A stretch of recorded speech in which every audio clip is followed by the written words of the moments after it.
Data collected on air pollution in St. Kitts and Nevis shows that some areas are highly polluted.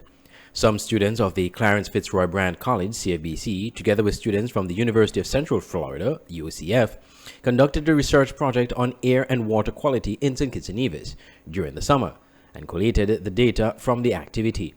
SK Newsline, in a previous report, spoke to students from the University of Central Florida while they were on the island, and recently spoke to 3 of the students from the CFBC who worked on the project.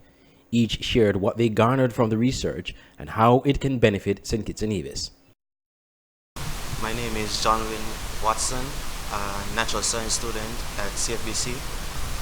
Based on the data collected, now we know that the air is not completely clean, so we are now aware, well, at least we know we are aware that the air is polluted in certain areas.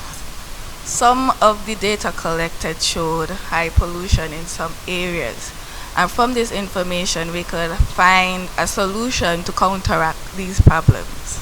I think that this data could help St. Kitts because our data basically it showed that St. Kitts wasn't very polluted in terms of like air and water wise, but it could help us to know that we shouldn't really focus on tourism only. We could also do stuff like farming, like stuff that would like help the environment but not take away from the environment.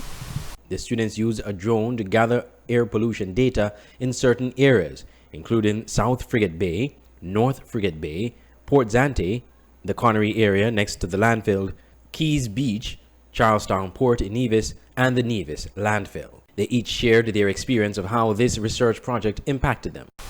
This experiment was beneficial to me because it helps me personally to develop lab skills like recording data, using tools and all of that. And that's important to me because if I go away to study, those will help me. I won't have to learn those over again. The information that we collected will help me in my SBAs as it is needed. We enjoyed having the UCF students. They were fairly nice.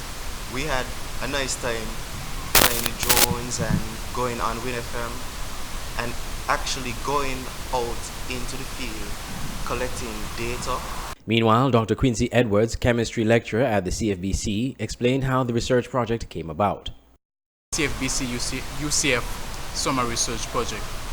So this research project is actually conceptualized by the Initiative of America, connecting the continents.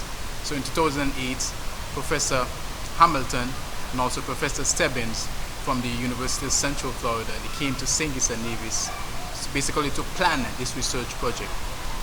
So best thing about them coming to St. Kitts and Nevis is that they're able to see different areas in which we can sample for air quality and also for water quality, which is of a big concern to both the Caribbean region and also the United States of America. Dr. Edwards explained that 4 students from UCF, mostly science students, and a mass communication student, including CFBC and Nevis Sixth Form students, took part in the project. They spent a week on the research and were able to enjoy the project while learning from other students of different cultural backgrounds. Andre Huey, SKN Newsline.